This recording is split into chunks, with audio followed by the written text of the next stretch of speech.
Բարև օրվա լրահոսի կարևոր նորություններն է ներկայացնում Հորիզոն լրատվականը 25 փետրվարի չորեքշաբթի։ Ապրիլի 1-ից կենսաթոշակները կբարձրանան, հայտարարել է վարչապետ Փաշինյանը Facebook-յան իր էջում այս մասին տեսանյութ տեղադրել, մանրամասնելով, թե ինչի համար է հիմա նման որոշում կայացվում։ Ուզում եմ նաև ընդգծել, որ կարծում եմ հենց իրենք թոշակառուները այս որոշման մեջ ունեն որոշակի դերակատարում, որովհետև հետվճարի համակարգից հետո հատկապես նրանք ավելի ու ավելի շատ են անկանխիկ առևտուր անում, այդպիսով նպաստելով, որ ստվերային շրջանառությունը Հայաստանի Հանրապետությունում կրճատվի եւ շատ կարեւոր է իսկապես որևէ բան ձեռք բերելիս չմոռանալ նրանք, ովքեր վաճառում են հսկիչ դրամային կտրոն թողարկել, նրանք, ովքեր գնում են վերցնել, ստանալ, իսկ դուրս չգրել դեպքում պահանջել հսկիչ դրամարկային կտրոն, իսկ ընդհանրապես տնտեսվարողների համար, աշխատող արդյունք ստեղծող մարդկանց համար շատ կարևոր է վճարել հարկերը, որովհետև հարկերը վճարելով իրենք առաջին հերթին ներդրում են անում իրենց բարեկեցության մեջ եւ երկրորդը, որը ամենևին պակաս կարևոր չէ, ուժեղացնում են իրենց պետությունը, իրենց պետության անկախությունը, ինքնիշխանությունը եւ իհարկե հետագա զարգացումը ապահովելու հնարավորությունը։ Եվ այսպիսով ապրիլի 1-ից թոշակները կավելանան, ավելի մանրամասն հաշվարկները ավելի ուշ կներկայացնենք, համեմատաբար ցածր թոշակները կբարձրանան 10,000 դրամով, իսկ ավելի բարձրերը ավելի քիչ եւ ես կարծում եմ, որ այսպիսով շատ կարևոր է արձանագրել, որ մենք լիարժեքորեն կկատարենք եւ կիրագործենք նվազագույն թոշակը պարենային նվազագույն զամբյուղին համապատասխանեցնելու եւ միջին թոշակը սպառողական զամբյուղին համապատասխանեցնելու մեր հանձնառությունը, որ մենք պիտի կատարեինք մինչև 2026 թվականի հունիսը եւ մենք այսպիսով այդ հանձնառությունը կատարում ենք աշխատող, արդյունք ստեղծող եւ օրենքով սահմանված հարկերը վճարող քաղաքացիների շնորհիվ։ Աշխատանքի եւ սոցիալական հարցերի նախարար Արսեն Թորոսյանը սոցցանցի իր էջում մանրամասնել է, թե ում կամ ինչ չափով կբարձրանան կենսաթոշակներն ու հաշմանդամության նպաստները։ Ըստ նախարարի բոլորին տրվող թոշակներն ավելանալու են 10,000 դրամով, բարձրանալու են նաև զինվորական երկարամյա ծառայության կենսաթոշակները։ Մեր կենսաթոշակները հաշվարկվում են տարբեր բանաձևերով, որի մեջ էական դեր ունի հիմնական կենսաթոշակ հասկացությունը, որ այս պահին 24,000 դրամ է, այն բադառնալու է 34,000 դրամ, այսինքն բոլոր կենսաթոշակները, որոնք հաշվարկվում են 24,000 դրամը ներառյալ, այսուհետ հաշվարկվելու են 34,000 դրամը ներառյալ եւ հետեւաբար բոլորի կենսաթոշակները, որոնք այդ հիմքով հաշվարկվում են, բարձրանալու են 10,000 դրամով։ Նաև բարձրանալու է նվազագույն կենսաթոշակը, որը այս պահին 36,000 դրամ է եւ հետեւաբար այն դառնալու է 46,000 դրամ։ Դա նշանակում է, որ նաև բարձրանալու է ծերության նպաստը, դա այն կենսաթոշակն է, այսպես ասած, որ վճարվում է այն քաղաքացիներին, որոնք ունեն բավարար աշխատանքային ստաժ, այսինքն դրանից ցածր կենսաթոշակ կամ ծերության նպաստ չի լինելու։ Բարձրալարն են նաև հաշմանդամության նպաստները առաջին, երկրորդ եւ երրորդ խմբի հաշմանդամների համար, ինչպես նաև միջին, ծանր եւ խորը ֆունկցիոնալության սահմանափակում ունեցող անձանց համար համապատասխանաբար 10,000 դրամ։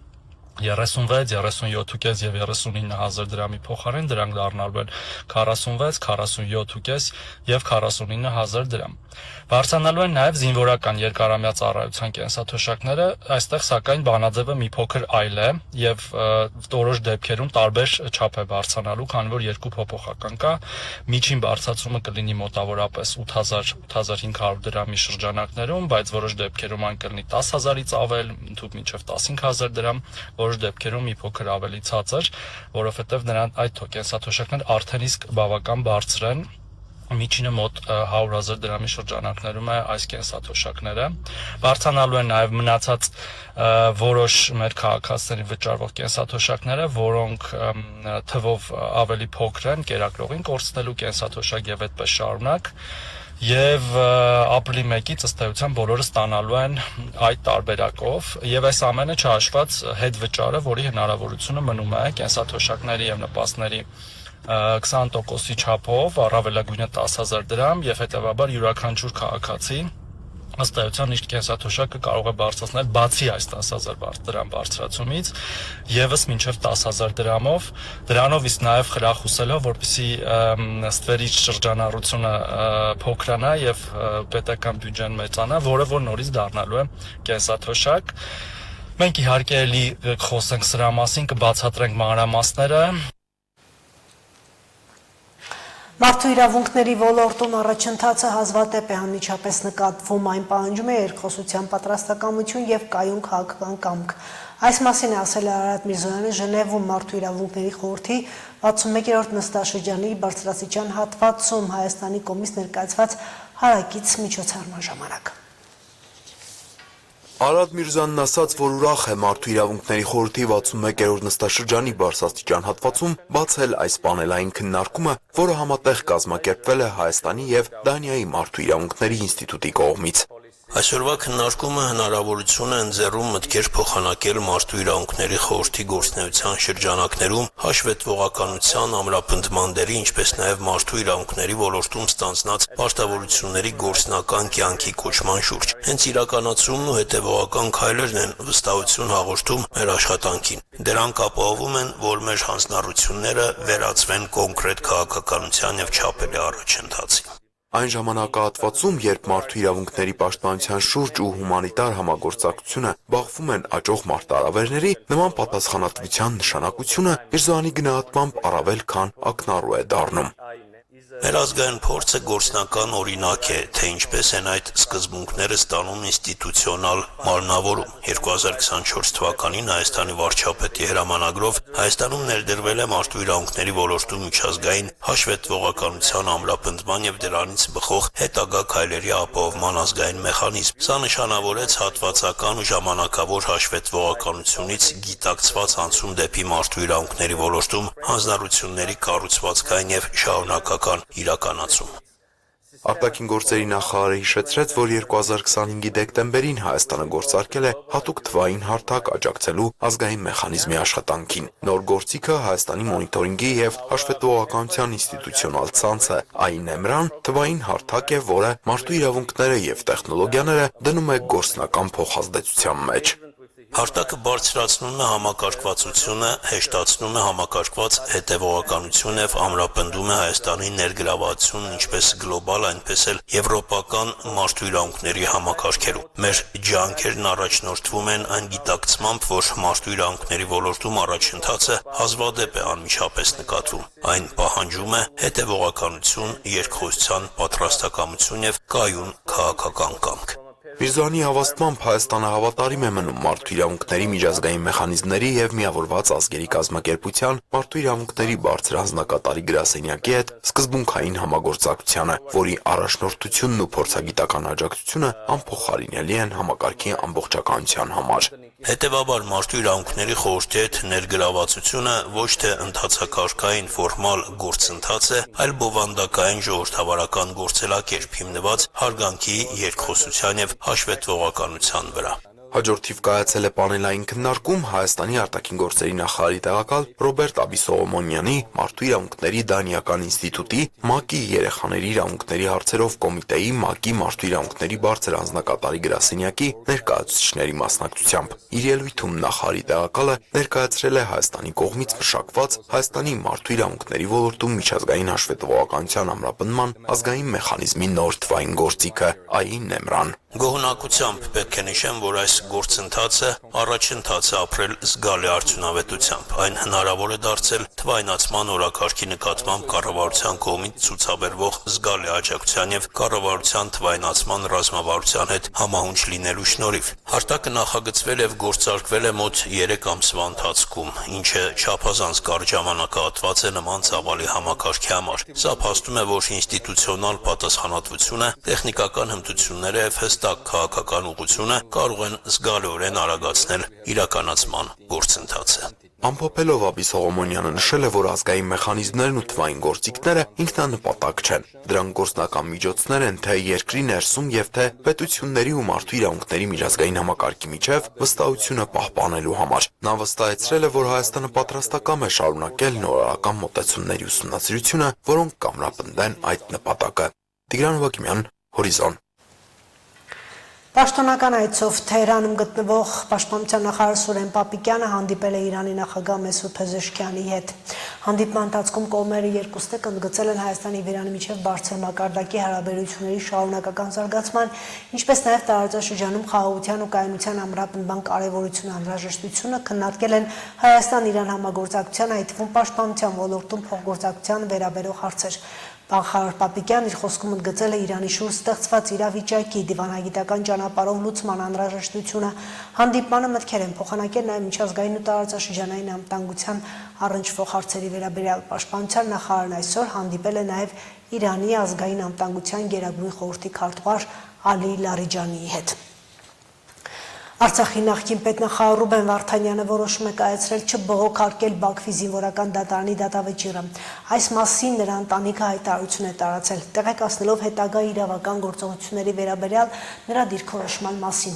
Այս որոշումը չի նշանակում համաձայնություն դատավճիռի հետ եւ չի նշանակում հրաժարում պաշտպանությունից։ Սա գիտակցաբար հրաժարում է լեգիտիմացնելու գործընթացը, որն ի սկզբանե կապ չուներ արդարադատության հետ։ Լսումների ընթացքում կատարվողը ոչ թե դատաքննություն է, այլ բեմականացում։ Նիստերն անցկացվել են դռնփակ, անկախ դիտորդներին թույլ չի տրվել ներկա գտնվել։ Միջնորդություններն անտեսվել են, դատավճիռի ամբողջական տեքստը դատարանի դալիճում չի հրապարակվել։ Ռուբեն Վարդանյանը գիտակցաբար հրաժարվում է դատական գործընթացի իմիտացիային մասնակցելուց։ Բողոքարկումից հրաժարումը ոչ թե պայքարի ավարտ է, այլ հրաժարում ֆարսին մասնակցելուց։ Մենք կշարունակենք պայքարել արդարության համար միջազգային իրավական մեխանիզմների, միջազգային այլ ատյանների միջոցով, ասված է ընտանիքի տարածած հաղորդագրությունում։ Հիշեցնենք, փետրվարի 17-ին Բաքվի զինվորական դատարանի վճռով Ռուբեն Վարդանյանը դատապարտվեց 20 տարվա ազատազրկման։ Միացյալ Նահանգների նախագահ Թրամփը այսօր հանդես է եկել կոնգրեսին ուղղված իր ամենամյա ուղերձով։ Նա իր ներկայիս քաղաքականությունը համարել է Ամերիկայի ոսկե դարը, հայտարարել Ամերիկայի պատմության մեջ ռեկորդային հաջողությունների մասին։ Ըստ Թրամփի, Միացյալ Նահանգների սահմաններն անվտանգ են, տնտեսությունը զարգանում է, ինչպես երբեք չի զարգացել։ Ամերիկայի թշնամիներն էլ վախենում են։ Ներքին քաղաքականության մեջ Թրամփն իրեն վերագրել է տնտեսության ոլորտում հաջողությունները, բենզինի գների իջեցում, գնաճի մակարդակի կայունացում, բնակարանային շուկայում ենթադրյալ լավացում։ Ամերիկայի նախագահը նաև գովվել է աշխարհի շատ երկրների ապրանքների նկատմամբ մաքսատուրքեր սահմանելու իր որոշումը, ասել է, որ ապագայում դրանից ստացված եկամուտը կարող է փոխարինել այն համակարգին, որի դեպքում ամերիկացիները եկամուտը հարկ են վճարում։ Թրամփի խոսքով իր կառավարման 1 տարվա ընթացքում Միացյալ Նահանգներին հաջողվել է երկիր ներգրավել ավելի քան 18 տրիլիոն դոլար, ինչը որոշ վերլուծաբաններ համարում են ճշմարտությունից հեռու հայտարարություն։ Գերմանիայում սկսվում է երկօրյա գործադուլ, որն ինչպես սպասվում է կաթված արկանի հասարակական տրանսպորտի աշխատանքը կառաջացնի քաոս, փոխադրումների համակարգում ազդելով միլիոնավոր ուղևորների վրա։ Տրանսպորտի ոլորտի աշխատողները 48-ժամյա գործադուլի մասին հայտարարել են աշխատավարձերի ու աշխատանքային պայմանների վերաբերյալ բանակցությունների դադարեցման ֆոնին։ Գործադուլը կազդի քաղաքային ավտոբուսների, տրամվայների, մետրոյի գնացների երթևեկության վրա։ Գերմանիայի տարբեր բնակավայրերում, այդ թվում Բեռլինի եւ Համբուրգի նման խոշոր քաղաքներում։ Գործադուլի մասին հայտարարել է 150 տրանսպորտային ընկերության մոտ 100,000 աշխատող ներկայացնող Verdi արմիությունը։ Բրազիլիայի հարավ-արևելքում հորդառատ անձրևների առաջացած սողանքների պատճառով 30 մարդ մահացել է, 39 անհետ կորած է։ Մինաս Ժերայսի նահանգում գետը դուրս է եկել ափերից եւ հեղեղել փողոցները։ Սողանքի տակ է մնացել 12 տուն, 200 մարդու հաջողվել է փրկել։ Որոշ համայնքներ սողանքների պատճառով կտրվել են արտաքին աշխարհից, դպրոցներում դադարեցված են դասերը։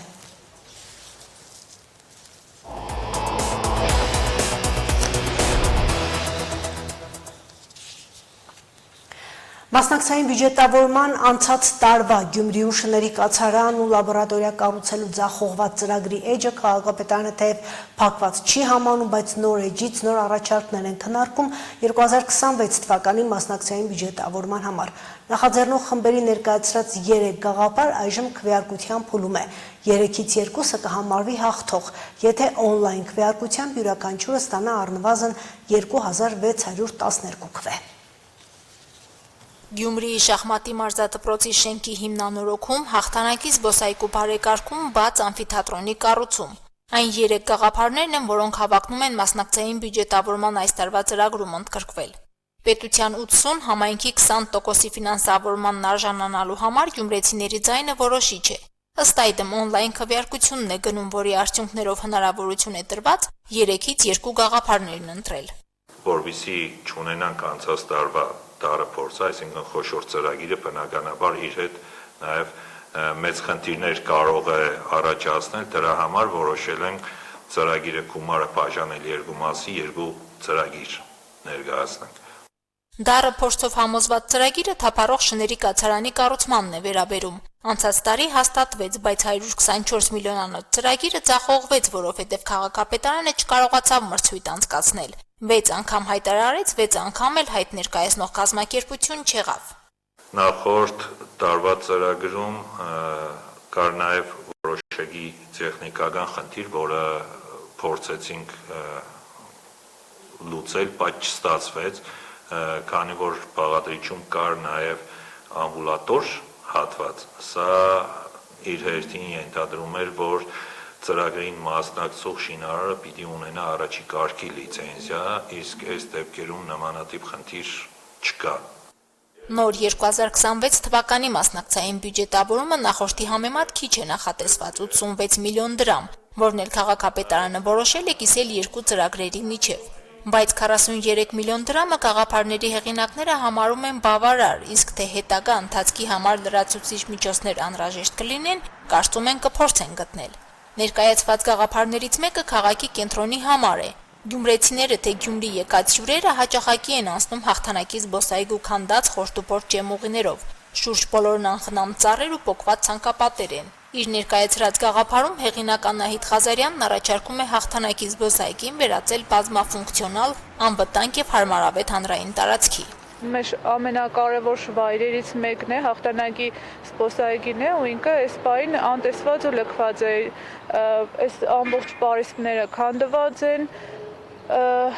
փեկահաշտակներ չկան սայլակով մարդկանց համար կամ նույնիսկ ծնողների, ովքեր երեխաների հետ կան զբոսնելու, չնայած այստեղ շատ քիչ մարդիկ են գալիս զբոսնելու, հիմնականում վերևի հատվածն է մի փոքր մատչելի մարդկանց համար ու նորմալ։ Մնացած հատվածները ինքը ամբողջությամբ քարոքանդ է եղած, նույնիսկ մարդիկ իրենց բնական կարիքներն են գալիս եւ հոգում հենց այգու կենտրոնում էլի։ 16000 քառակուսի մետր մակերեսով այգին միայն մաքրելով, միայն կանաչ ցանկապատները վերանորոգելով, նոր նստարաններ ու խաղեր տեղադրելով չի բարելավի։ Տարածքի ամենամեծ խնդիրը ստորգետնյա ջրատարները, քյարիզներն են, որոնց տեխնիկական վիճակն այնքան վատն է, որ այգու որոշ հատվածներում մասնակի փլուզումներ են լինում։ Բացված տեղերը բետոնային խառնուրդով լցնում են, բայց անվտանգ չեն դառնում։ Գաղափարի հեղինակները այս գործի բարդությունը գիտեն։ Գիտեք, որ 43 միլիոնը շատ քիչ է, փորձելու ենք գտնենք նոր սպոնսորներ, այսպես ասած, եթե այս տարվա մասնակցային բյուջետավորման գումարը չհերիքի, արդեն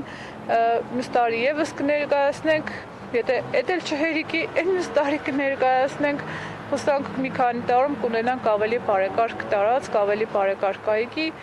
Մեկ այլ գաղափարի հեղինակների համոզմամբ մասնակցային բյուջետավորումը կօգնի նաև Գյումրիի շախմատի դպրոցի շենքի հիմնանորոգմանը։ Արդյունքում այն ժամանակակից բազմաֆունկցիոնալ մարզակրթական համալիրի կվերածվի։ 50-ականների կառույցը 1996 թվականին է հիմնանորոգվել։ Քանի որ մեր մարզադպրոցը ամենացածր հատվածն է քաղաքի, դիագնոստիկ հիվանդանոցի մոտից գոյղաճրերը հեղեղների վարարման ժամանակ անձրևաճրերի գալիս այդ ջրերը լցվում են մեր նգուղ։ Այս հիմնանորոգման ծրագրով պլանավորում ենք կարողանանք հիմնահատակ վերանորոգենք, սկսենք ֆունդամենտի հատվածից ու շարունակաբար բարձրանանք մինչև երրորդ հարկ։ Իրենց առաջարկը գյումրեցիների հավանությանն արժանանալու դեպքում հիմնանորոգելով նաև նկուղային հատվածը շախմատի դպրոցում կունենան մարզասրահ, սաների ֆիզիկական ակտիվությանը նպաստելու համար։ Մոտ 300 աշակերտ ունեցող մարզադպրոցը չունի կրթական ժամանակակից այն պայմանները, որոնք թույլ կտան տեղում շախմատի միջազգային մրցաշարեր հյուրընկալել։ Շենքային պայմանները սեյսմիկ գնահատման արդյունքում բավականին լավն է ու առաջիկայում, եթե ծրագիրը հաջողեն էսկիզները եւս արկա են, հետո դասասենյակների խնդիր ունենք, առաջնահերթ դա է մեզ մոտ, որ պարամունքները չեն կարողանում լիարժեք ժամանակ օգտագործենք նշված պարամունքները լիարժեք կատարելու համար։ Իսկ երրորդ գաղափարը, որը ներկայացվել է քաղաքապետարան 0-ից սկսելու ծրագիր է, բայց 43 միլիոն դրամի մեջ տեղավորվող։ Հեղինակներն առաջարկում են Գյումրիում կառուցել բացօթյա ամֆիթատրոն կանաչապատ միջավայրում, որը մշակութային, կրթական եւ համայնքային միջոցառումների, հանրային հանդիպումների համար լավ հարթակ են պատկերացնում։ Նաև սա կրթական ինքը իր մեջ ունի բովանդակություն ինչ առումով, որ որպես այդպեսին նախ բացօթյա է, այսինքն ցանկացած պայի, ցանկացած կազմակերպություն, ցանկացած հասարակության մեջ գտնվող յուրաքանչյուր մարդ, անհատ դա լինի գրող կամ բարի խմբակի մասնակից կամ չլինի, հնարավորություն ունենա անվճար պարզապես հենց այդպես որպես այդպեսին այդ տարածքը ծառայեցնի բուն նպատակին։ Զուտ սա էր հիմնական գաղափարը։ Գաղափարի հեղինակ Արան Նախշքարյանը ամֆիթատրոնի հարմար տարածքի ու չափերի տվյալներ նշեց, որ ամֆիթատրոնը լինելու է մոտ 300 տեղանոց եւ ընդգրկելու է մոտ 2 հեկտար տարածք, անի եւ մուշ թաղամասերի միջև, բնակելիներից հեռու։ Ինքը որպես այդպեսին մենակ չի ամփոփվում ամֆիթատրոն ունենալու, այսինքն այդ բետոնե կառույցի հետ մենակ չէ, այսինքն ինքը կողքերը պետք ունենա բարեկարգված ջեմուղիներ, ծառեր, չգիտեմ, բացատներ եւ այլն, այսինքն ամեն ինչ հաշվարկված է։ Երեք գաղափարներն են ըստ հեղինակների կարևոր են եւ հավակնություններ ունեն դառնալ ֆինանսավորվող ծրագիր, եթե կարողանան քաղաքի բնակիչների որոշիչ ձայներն ապահովել։ Մասնակցային բյուջեով հաղթող ծրագիրը պետք է բնակչության 2%-ի հավանությանն արժանանա անցած տարվա 1%-ի փոխարեն։ Գյումրիի դեպքում 10 օրում 2612 քվ է հարկավոր յուրաքանչյուր գաղափարի համար։ Այն գաղտնի, բայց քաղաքական նախընտրական քվեարկություն չէ, համայնքային զարգացման համար է։ Ծրագիրը այս տարի նաև անձնագրային տվյալների հատվածն է մտցրել, որը նախընտրական շրջանում մեր քաղաքացիների մոտ տարակուսանք է առաջացնում, այսինքն մտածում են անձնագրային տվյալները վաղը կարող են օգտագործվել այլ նպատակների եւ այլն, սա էլ իր հերթին հոգեբանական ինչ-որ պարտույտ է, բայց վստահեցնում եմ տվյալները խիստ գաղտնի են։ Քվեարկության ժամկետը երկարացվել է, բոլոր առաջարկների օգտին քաղաքացիները քվեարկելու հնարավորություն ունեն մինչև մարտի 8-ը ներառյալ։ Մարինե Տերբինյան, Արարատ Ծատուրյան, Հորիզոն։ Այսքան է ժամի լրահոսում թարմացված նորություններից, անթացեք մեր հաջորդ թողարկումներում։